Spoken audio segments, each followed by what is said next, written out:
नमस्कार दोस्तों, मैं शबनम कुमारी आप सभी का इस मंच पे हार्दिक अभिनंदन करती हूँ।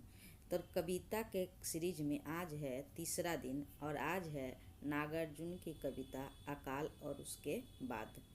इसी का मैं विश्लेषण करूँगी जो एग्ज़ाम के दृष्टिकोण से काफ़ी महत्वपूर्ण होगा। कविता अकाल के दौरान घर में जो फैली उदासी है उसी को दर्शाने के लिए काफ़ी है। और इस कविता के आगे की जो पंक्तियां हैं उसमें जब घर के अंदर दाना आ जाते हैं उसके बाद जो संतोष दिखाई देता है उसी पर यह केंद्रित है। यानी यह कविता अकाल पर केंद्रित है। अकाल के समय का क्या सिचुएशन है और उसके बाद का क्या सिचुएशन है इसी पे निर्भर करता है। इस कविता के कवि हैं नागार्जुन। उनका जो असली नाम है वह वैद्यनाथ मिश्र था, लेकिन जब उन्होंने बौद्ध धर्म की शिक्षा ली उसी के बाद उनका नाम नागार्जुन पड़ा था। और यह जो कविता का प्रकाशन वर्ष की कब है 1952 और यह 8 पंक्तियों की कविता है।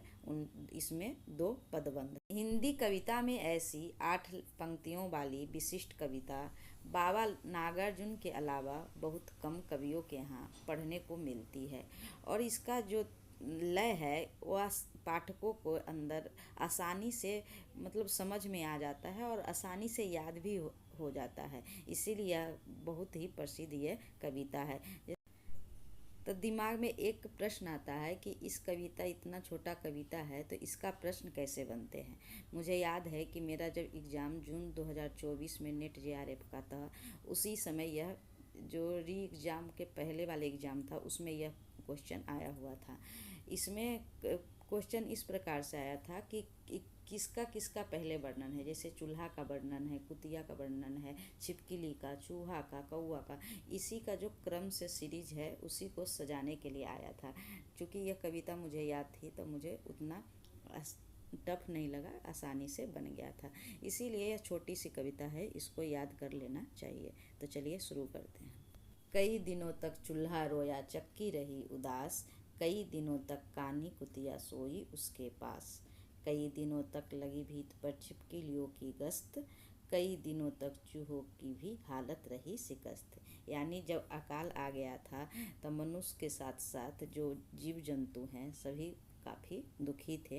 तो जो वस्तु या फिर जीव जंतु आए हैं वो हमें ध्यान में रहना चाहिए। जैसे पहले चूल्हा आया है, फिर चक्की आया है, फिर कुतिया आई है, उसके बाद छिपकली, उसके बाद चूहा, उसके बाद कौआ। ये सभी चीज़ें हमें ध्यान में रहना चाहिए। यही मूलतः इस कविता में क्वेश्चन बनेंगे। अगला जो लाइन है अकाल के बाद की जो स्थिति है उसी का वर्णन है।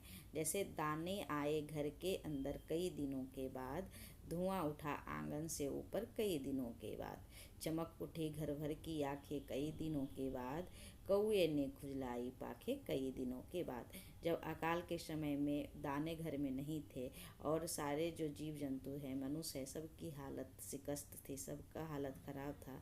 लेकिन जब अकाल का समापन हुआ, दाने घर के भीतर जब आ गए तो सभी के चेहरे पर, सभी के आँखों पर क्या थी, प्रकाश ही प्रकाश था। सभी की आँखें चमक रही थी और कौए भी खुजलाई पाखे कई दिनों के बाद। तो इस प्रकार इस कविता को समापन की ओर ले जाते हैं। Thank you for watching.